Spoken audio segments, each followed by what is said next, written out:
Have you encountered God? Did it leave you awestruck? Hello and welcome. I'm Dr. Andrew Marquez, and this is the Baptist on the Bible podcast.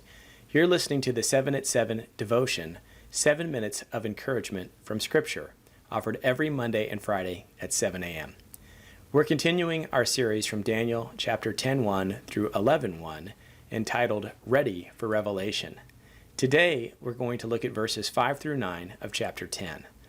Let's read those verses together and then explore their meaning. Beginning in Daniel chapter 10, verse 5, it says, I lifted my eyes and looked, and behold, a certain man clothed in linen, whose waist was girded with gold of Uphaz. His body was like beryl, his face like the appearance of lightning, his eyes like torches of fire, his arms and feet like burnished bronze in color, and the sound of his words like the voice of a multitude. And I, Daniel, alone saw the vision, for the men who were with me did not see the vision, but a great terror fell on them, so that they fled to hide themselves. Therefore I was left alone, and when I saw this great vision, and no strength remained in me, for my vigor was turned to frailty in me, and I retained no strength. Yet I heard the sound of his words, and while I heard the sound of his words, I was in a deep sleep, on my face, with my face to the ground. This is an incredible passage. May God bless the reading of his words. We see that Daniel experiences an overwhelming encounter.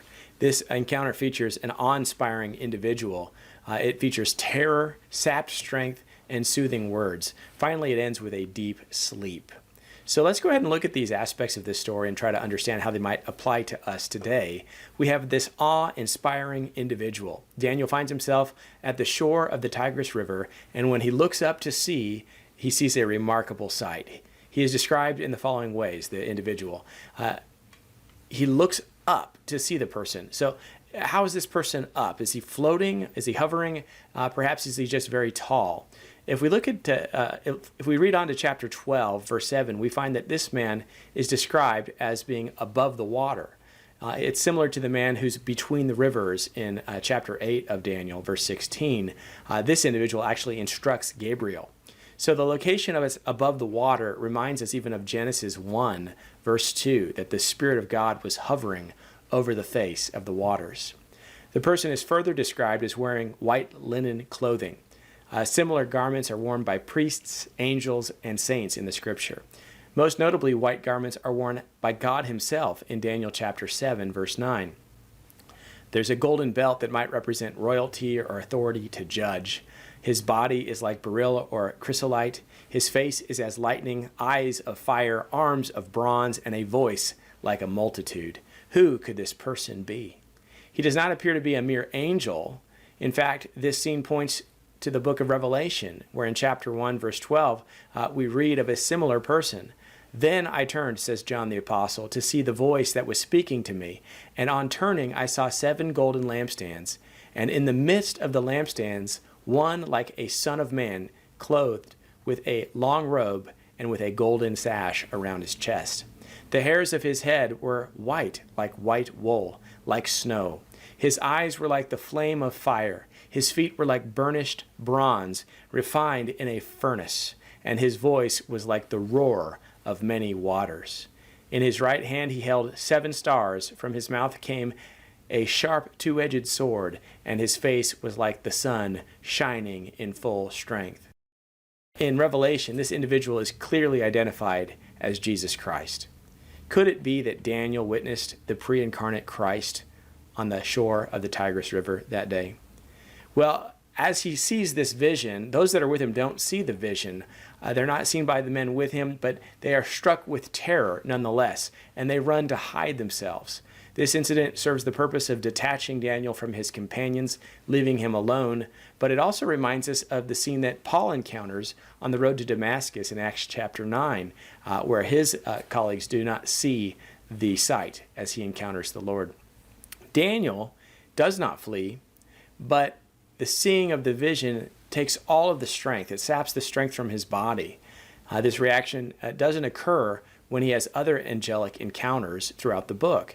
So he is left alone, frail, and weak before the Lord. Finally, the last thing that we're told is that there is a soothing speech. As the prophet slips into unconsciousness, he hears words coming from the amazing individual, seeming to soothe him to sleep. The sound of the words are mentioned twice, and that repetition emphasizes the power of their effect on the prophet. Daniel falls into a deep sleep in a position of worship, face down toward the ground.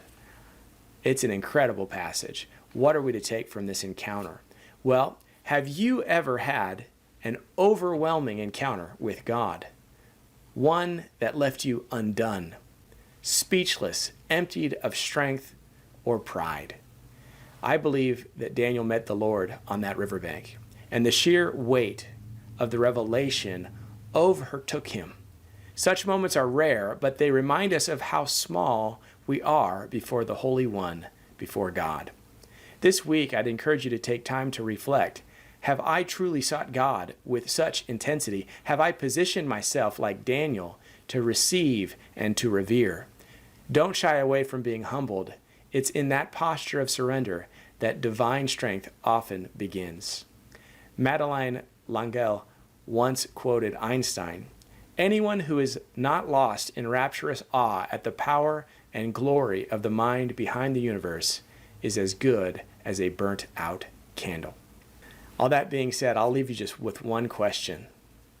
What do you imagine that the words were that soothed Daniel into that worshipful rest?